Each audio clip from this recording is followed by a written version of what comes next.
وہ رات گزر گئی، پھر اور کئی راتیں گزر گئیں۔ صلاح الدین ایوبی انتظامی کاموں اور نئی فوج تیار کرنے میں اتنا مصروف رہا کہ ناجی کی دعوت قبول کرنے کا وقت نہ نکال سکا۔ علی بن سفیان نے اسے ناجی کے متعلق جو رپورٹ دی اس سے وہ پریشان ہو گیا۔ اس نے علی سے کہا، تو اس کا مطلب یہ ہے کہ یہ شخص صلیبیوں سے زیادہ خطرناک ہے، یہ ایک سانپ ہے جسے مصر کی عمارت آستین میں پال رہی ہے۔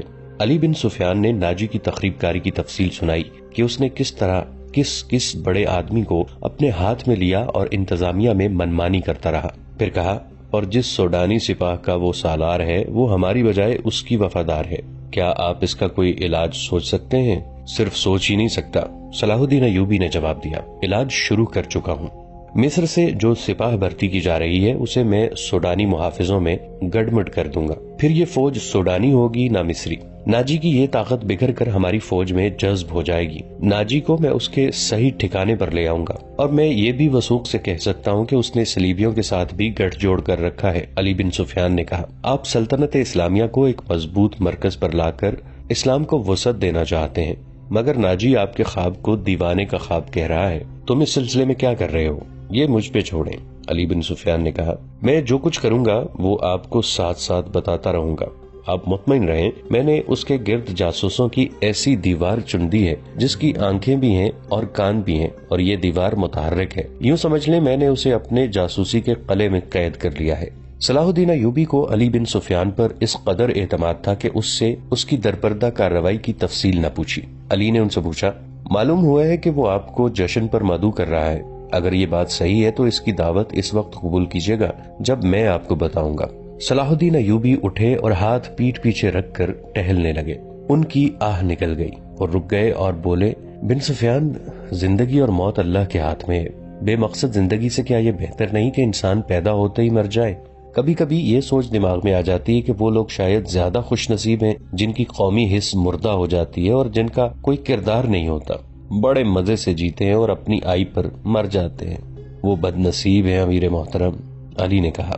ہاں بن سفیان، صلاح الدین ایوبی نے کہا، میں جب انہیں خوش نصیب کہتا ہوں تو یہی بات معلوم نہیں کون میرے کان میں کہہ دیتا ہے جو تم نے کہی ہے، مگر سوچتا ہوں کہ ہم نے تاریخ کا دھارا اس موڑ پر نہ بدلا تو ملت اسلامیہ بکھر کر وادیوں، جنگلوں اور صحراؤں میں کھو جائے گی۔ ملت کی خلافت 3 حصوں میں بٹ گئی ہے، امیر منمانی کر رہے ہیں اور صلیبیوں کے اعلی کار بنتے جا رہے ہیں۔ مجھے یہ ڈر بھی محسوس ہونے لگا ہے کہ مسلمان اگر زندہ رہے تو وہ ہمیشہ صلیبیوں کے غلام اور اعلی کار بنے رہیں گے۔ وہ اسی پہ خوش رہیں گے کہ زندہ ہیں، مگر قوم کی حیثیت سے وہ مردہ ہوں گے۔ ذرا نقشہ دیکھو علی، آدھی صدی میں دیکھو ہماری سلطنت کا نقشہ کتنا سکڑ گیا ہے۔ وہ خاموش ہو گیا، سر جھکا کر ٹہلنے لگا، پھر رک گیا اور سر کو جھٹک کر علی بن سفیان کو دیکھا۔ صلاح الدین ایوبی نے کہا، جب تباہی اپنے اندر سے اٹھے تو اسے روکنا محال ہو جاتا ہے۔ اگر ہماری خلافت اور عمارتوں کا یہی حال رہا تو صلیبیوں کو ہم پہ حملہ کرنے کی ضرورت پیش نہیں آئے گی۔ وہ آگ جس میں ہم اپنا ایمان، اپنا کردار اور اپنی قومیت جلا رہے ہیں، اس میں صلیبی آہستہ آہستہ تیل ڈالتے رہیں گے۔ ان کی سازشیں ہمیں آپس میں لڑاتی رہیں گی۔ میں شاید اپنا عزم پورا نہ کر سکوں، میں شاید صلیبیوں سے شکست بھی کھا جاؤں، لیکن میں قوم کے نام ایک وصیت چھوڑنا چاہتا ہوں۔ وہ یہ ہے کہ کسی غیر مسلم پر کبھی بھروسہ نہ کرنا، ان کے خلاف لڑنا ہے تو لڑ کر مر جانا، کسی غیر مسلم کے ساتھ کبھی سمجھوتا اور کوئی معاہدہ نہ کرنا۔ آپ کا لہجہ بتا رہا ہے جیسے آپ اپنے عزم سے مایوس ہو گئے ہیں، علی بن سفیان نے کہا۔ مایوس نہیں، صلاح الدین ایوبی نے کہا، جذباتی۔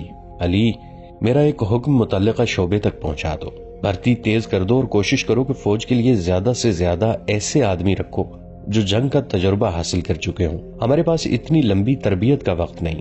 بھرتی ہونے والوں کا مسلمان ہونا لازمی قرار دے دو، اور تم اپنے لیے ذہن نشین کر لو کہ ایسے جاسوسوں کا ایک دستہ تیار کرو جو دشمن کے علاقے میں جا کر جاسوسی بھی کریں اور شب خون بھی ماریں۔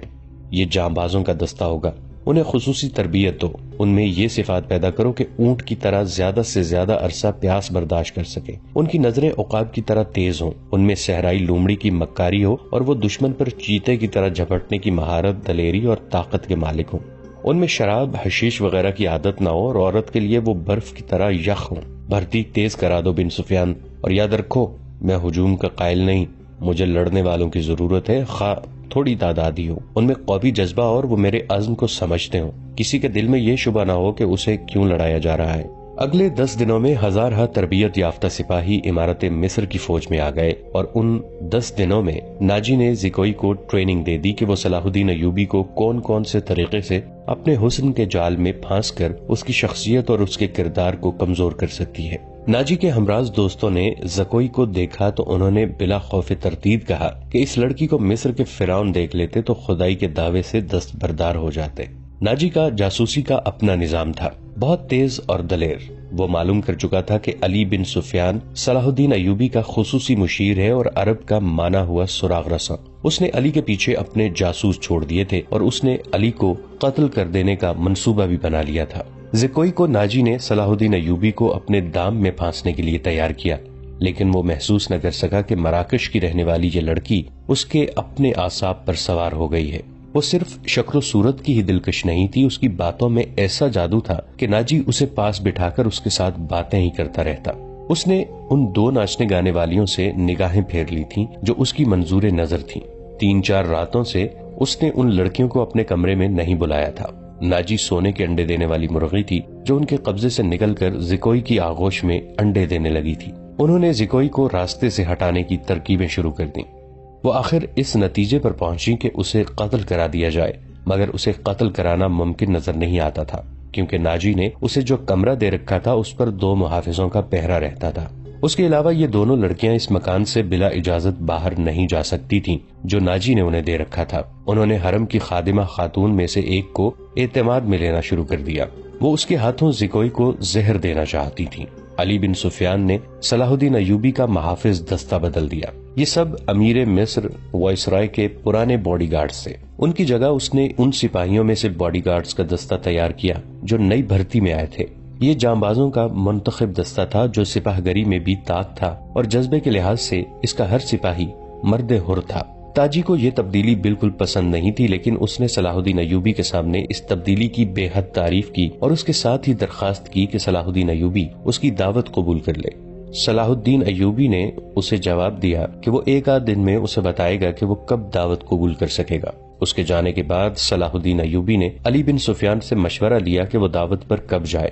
علی نے انہیں مشورہ دیا کہ اب وہ کسی بھی روز دعوت قبول کر لیں۔ دوسرے ہی دن صلاح الدین ایوبی نے ناجی کو بتایا کہ وہ کسی بھی رات دعوت پہ آ سکتا ہے۔ ناجی نے 3 روز بعد کی دعوت دی اور بتایا کہ یہ دعوت کم اور جشن زیادہ ہوگا اور یہ جشن شہر سے دور صحرا میں مشعلوں کی روشنی میں منایا جائے گا۔ ناچ گانے کا انتظام ہوگا، باڈی گارڈز کے گھڑ سوار اپنے کرتب دکھائیں گے، شمشیر زنی اور بغیر ہتھیاروں کی لڑائی کے مقابلے ہوں گے اور صلاح الدین ایوبی کو رات وہیں قیام کرایا جائے گا اور وہاں رہائش کے لیے خیمے نصب ہوں گے۔ صلاح الدین ایوبی پروگرام کی تفصیل سنتے رہے۔ انہوں نے ناچ گانے پر بھی اعتراض نہ کیا۔ ناجی نے ڈرتے اور جھجکتے ہوئے کہا، فوج کے بیشتر سپاہی جو مسلمان نہیں یا جو ابھی نیم مسلم ہیں کبھی کبھی شراب پیتے ہیں۔ وہ شراب کے عادی نہیں، وہ اجازت چاہتے ہیں کہ جشن میں انہیں شراب پینے کی اجازت دی جائے۔ آپ ان کے کمانڈر ہیں، صلاح الدین ایوبی نے کہا۔ آپ چاہیں تو انہیں اجازت دے دیں، نہ دینا چاہیں تو میں آپ پر اپنا حکم نہیں چلاؤں گا۔ امیر مصر کا اقبال بلند ہو، ناجی نے غلاموں کی طرح کہا۔ میں کون ہوتا ہوں اس کام کی اجازت دینے والا جس کو آپ سخت ناپسند کرتے ہیں؟ انہیں اجازت دے دیں کہ جشن کی رات ہنگامہ آرائی اور بدکرداری کے سوا سب کچھ کر سکتے ہیں۔ صلاح الدین ایوبی نے کہا، اگر شراب پی کر کسی نے ہلہ گلہ کیا تو اسے سخت سزا دی جائے گی۔ یہ خبر جب صلاح الدین ایوبی کے سٹاف تک پہنچی کہ ناجی صلاح الدین ایوبی کے اعزاز میں جو جشن منعقد کر رہا ہے اس میں ناچ گانا ہوگا اور شراب بھی پی جائے گی، اور صلاح الدین ایوبی نے اس جشن کی دعوت ان خرافات کے باوجود قبول کر لی ہے، تو سب حیرت سے ایک دوسرے کا منہ دیکھنے لگے۔ کسی نے کہا کہ ناجی جھوٹ بولتا ہے، وہ دوسروں پر اپنا روب ڈالنا چاہتا ہے، اور کسی نے یہ رائے دی کہ ناجی کا جادو صلاح الدین ایوبی پر بھی چل گیا ہے۔ یہ رائے ان سربراہوں کو پسند آئی جو ناجی کے ہم نوالا اور ہم پیالہ تھے۔ صلاح الدین ایوبی نے چارج لیتے ہی ان کے لیے عیش و عشرت، شراب نوشی اور بدکاری جرم قرار دے دی تھی۔ انہوں نے ایسا سخت ڈسپلن رائج کر دیا تھا کہ کسی کو پہلے کی طرح فرائض سے کوتاہی کی جرت نہیں ہوتی تھی۔ وہ اس پر خوش تھے کہ آج نئے امیر مصر نے کسی دعوت میں شراب اور رقص کی اجازت دے دی ہے تو کل پرسوں وہ خود بھی ان رنگینیوں کا رسیا ہو جائے گا۔ صرف علی بن سفیان تھا جسے معلوم تھا کہ صلاح الدین ایوبی نے خرافات کی اجازت کیوں دی ہے۔ جشن کی شام آ گئی۔ ایک تو چاندنی رات تھی۔ صحرا کی چاندنی اتنی شفاف ہوتی ہے کہ ریت کے ذرے بھی نظر آ جاتے ہیں۔ دوسرے ہزارہ مشعلوں نے وہاں صحرا کی رات کو دن بنا دیا تھا۔ باڈی گارڈز کا ہجوم تھا جو ایک وسیع میدان کے گرد دیواروں کی طرح کھڑا تھا۔ ایک طرف صلاح الدین ایوبی کے بیٹھنے کے لیے جو مسند رکھی گئی تھی وہ کسی بہت بڑے بادشاہ کا تخت معلوم ہوتی تھی۔ اس کے دائیں بائیں بڑے رتبوں کے مہمانوں کی نشستیں تھیں۔ اس وسیع و عریض تماشا گاہ سے تھوڑی دور مہمانوں کے لیے نہایت خوبصورت خیمے نصب تھے۔ ان سے ہٹ کر ایک بڑا خیمہ صلاح الدین ایوبی کے لیے نصب کیا گیا تھا جہاں اسے رات بسر کرنا تھی۔ علی بن سفیان نے سورج غروب ہونے سے پہلے وہاں جا کر اس خیمے کے ارد گرد محافظ کھڑے کر دیے تھے۔ جب علی بن سفیان وہاں محافظ کھڑے کر رہا تھا، ناجی زکوئی کو آخری ہدایات دے رہا تھا۔ اس شام زکوئی کا حسن کچھ زیادہ ہی نکھر آیا تھا۔ اس کے جسم سے ایسے عطر کی بھینی بھینی بو اٹھ رہی تھی جس میں سحر کا تاثر تھا۔ اس نے بال اریاں کندھوں پر پھیلا دیے تھے۔ سفید کندھوں پر سیاہی مائل بھورے بال زاہدوں کی نظروں کو گرفتار کرتے تھے۔ اس کا لباس اس قدر باریک تھا کہ اس کے جسم کے تمام نشیب و فراز صاف نظر آتے تھے۔ اس کے ہونٹوں پر قدرتی تبسم اد کھلی کلی کی مانند تھا۔ تاجی نے اسے سر سے پاؤں تک دیکھا اور کہا، صلاح الدین ایوبی پر تمہارے جسمانی حسن کا شاید اثر نہ ہو، اپنی زبان استعمال کرنا۔ وہ سبق بھولنا نہیں جو میں اتنے دنوں سے تمہیں پڑھا رہا ہوں، اور یہ بھی نہ بھولنا کہ اس کے پاس جا کر اس کی لونڈی نہ بن جانا، انجیر کا وہ پھول بن جانا جو درخت کی چوٹی پر نظر آتا ہے مگر درخت پر چڑھ کر دیکھو تو غائب ہو جاتا ہے۔ اسے اپنے قدموں میں بٹھا لینا۔ میں تمہیں یقین دلاتا ہوں کہ تم اس پتھر کو پانی میں تبدیل کر لو گی۔ اسی سرزمین میں کلوپترا نے سیزر جیسے مرد آہن کو اپنے حسن اور جوانی سے پگھلا کر مصر کی ریت میں بہا دیا تھا۔ کلوپترا تم سے زیادہ خوبصورت نہیں تھی۔ میں نے تمہیں جو سبق دیے ہیں وہ کلوپترا کی چالیں تھیں۔ عورت کی یہ چالیں کبھی ناکام نہیں ہو سکتی۔ زکوئی مسکرا رہی تھی اور بڑے غور سے سن رہی تھی۔ مصر کی ریت نے ایک اور کلوپترا کو حسین ناگن کی طرح جنم دیا تھا۔ مصر کی تاریخ اپنے آپ کو دہرانے والی تھی۔ سورج غروب ہو گیا تو مشعلیں جل اٹھیں۔ صلاح الدین ایوبی گھوڑے پر سوار آ گئے۔ ان کے دائیں بائیں آگے اور پیچھے ان محافظوں کے گھوڑے تھے جو علی بن سفیان نے منتخب کیے تھے۔ اسی دستے میں اس نے 10 محافظ شام سے پہلے ہی یہاں لا کر صلاح الدین ایوبی کے خیمے کے گرد کھڑے کر دیے تھے۔ سازوں نے دف کی آواز پر استقبالیہ دھن بجائی اور صحرا امیر مصر صلاح الدین ایوبی زندہ باد کے نعروں سے گونجنے لگا۔ ناجی نے آگے بڑھ کر استقبال کیا اور کہا، آپ کے جانثار عظمت اسلام کے پاسبان آپ کو بسر چشم خوش آمدید کہتے ہیں۔ ان کی بے تابیاں اور بے قراریاں دیکھیے، آپ کے اشارے پر کٹ مریں گے۔ اور خوشامد کے لیے اسے جتنے الفاظ یاد آئے اس نے کہہ ڈالے۔ جو ہی صلاح الدین ایوبی اپنی شاہانہ نشست پر بیٹھے، سرپٹ دوڑتے گھوڑوں کی ٹاپوں کی آوازیں سنائی دی۔ گھوڑے جب مشعلوں کی روشنی میں آئے تو سب نے دیکھا کہ 4 گھوڑے دائیں سے اور 4 بائیں سے دوڑے آ رہے تھے۔ ہر ایک پر ایک سوار تھا۔ ان کے پاس ہتھیار نہیں تھے، وہ ایک دوسرے کے آمنے سامنے آ رہے تھے۔ صاف ظاہر تھا کہ وہ ٹکرا جائیں گے۔ کسی کو معلوم نہ تھا کہ وہ کیا کریں گے۔ وہ ایک دوسرے کے قریب آئے تو دونوں فریقوں کے سوار رکابوں میں پاؤں جما کر کھڑے ہو گئے۔ پھر انہوں نے لگامیں ایک ہاتھ میں کر لیں اور دوسرے بازو پھیلا دیے۔ دونوں اطراف کے گھوڑے بالکل آمنے سامنے آ گئے اور سواروں کی دونوں پارٹیاں ایک دوسرے سے الجھ گئیں۔ سواروں نے ایک دوسرے کو پکڑنے اور گھوڑے سے گرانے کی کوشش کی۔ جب گھوڑے آگے نکل گئے تو 2 سوار جو گھوڑوں سے گر پڑے تھے ریت پر قلع بازیاں کھا رہے تھے۔ ایک طرف کے ایک سوار نے دوسری طرف کے ایک سوار کو ایک بازو میں جکڑ کر اسے گھوڑے سے اٹھا دیا تھا اور اسے اپنے گھوڑے پر ڈال کر لے جا رہا تھا۔ ہجوم نے اس قدر شور برپا کیا کہ اپنی آواز اپنے آپ کو بھی نہیں سنائی دیتی تھی۔ یہ سوار اندھیرے میں غائب ہوئے تو دونوں طرف سے 4 اور گھوڑے آئے اور اسی طرح مقابلہ ہوا۔ اس طرح 8 مقابلے ہوئے اور اس کے بعد شتر سوار آئے۔ پھر گھوڑا سواروں اور شتر سواروں نے سواری کے متعدد کرتب دکھائے۔ اس کے بعد تیغ زنی اور بغیر ہتھیاروں کی لڑائی کے مظاہرے ہوئے جن میں کئی ایک سپاہی زخمی ہو گئے۔ صلاح الدین ایوبی شجاعت اور بے خوفی کے ان مظاہروں اور مقابلوں میں جذب ہو کے رہ گئے تھے۔ انہیں ایسی ہی بہادر فوج کی ضرورت تھی۔ انہوں نے علی بن سفیان کے کان میں کہا، اگر اس فوج میں اسلامی جذبہ بھی ہو تو میں صرف اسی فوج سے صلیبیوں کو گھٹنوں میں بٹھا سکتا ہوں۔ علی بن سفیان نے وہی مشورہ دیا جو وہ پہلے بھی دے چکا تھا۔ اس نے کہا، اگر ناجی سے کمان لی جائے تو جذبہ بھی پیدا ہو جائے گا، مگر صلاح الدین ایوبی ناجی جیسے ذہین اور تجربہ کار سالار کو سبکدوش کرنے کی بجائے سدھار کر راہ حق پر لانا چاہتا تھا۔ وہ اس جشن میں اپنی آنکھوں سے یہی دیکھنے آئے تھے کہ یہ فوج کردار کے لحاظ سے کیسی ہے۔ انہیں ناجی کی اس درخواست سے ہی مایوسی ہو گئی تھی کہ اس کے سپاہی اور کمانڈر شراب پینا چاہتے ہیں اور ناچ گانا بھی ہوگا۔ صلاح الدین ایوبی نے اس کی درخواست اس وجہ سے منظور کی تھی کہ وہ دیکھنا چاہتے تھے کہ یہ لشکر کس حد تک عیش و عشرت میں ڈوبا ہوا ہے۔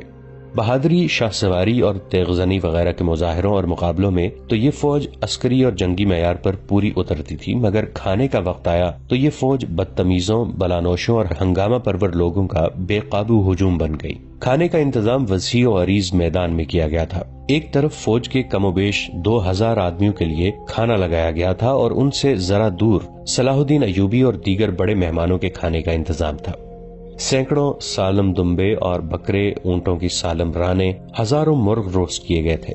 دیگر لوازمات کا کوئی شمار نہ تھا اور سپاہیوں کے سامنے شراب کے چھوٹے چھوٹے مشکیزیں اور سراہیاں رکھ دی گئی تھیں۔ سپاہی کھانے اور شراب پر ٹوٹ پڑے، غٹا غٹ شراب چڑھانے لگے اور مارکا آرائی ہونے لگی۔ صلاح الدین ایوبی یہ منظر دیکھ رہے تھے اور خاموش تھے۔ ان کے چہرے پر کوئی ایسا تاثر نہیں تھا جو یہ ظاہر کرتا کہ وہ کیا سوچ رہے ہیں۔ انہوں نے ناجی سے صرف اتنا پوچھا، 50,000 فوج میں سے آپ نے یہ سپاہی دعوت کے لیے کس طرح منتخب کیے تھے؟ کیا یہ آپ کے بدترین سپاہی ہیں؟ نہیں امیر مصر، ناجی نے غلامانہ لہجے میں جواب دیا، یہ 2000 عسکری میرے بہترین آدمی ہیں۔ آپ نے ان کے مظاہرے دیکھے ہیں، ان کی بہادری دیکھیے، میدان جنگ میں یہ جس جانبازی کا مظاہرہ کریں گے وہ آپ کو حیران کر دے گا۔ آپ ان کی بدتمیزی کو نہ دیکھیں، یہ آپ کے اشارے پر جانیں قربان کر دیں گے۔ میں کبھی کبھی انہیں کھلی چھٹی دے دیا کرتا ہوں تاکہ مرنے سے پہلے دنیا رنگ و بو سے پورا لطف اٹھائے۔ صلاح الدین ایوبی نے اس استدلال کے جواب میں کچھ بھی نہ کہا۔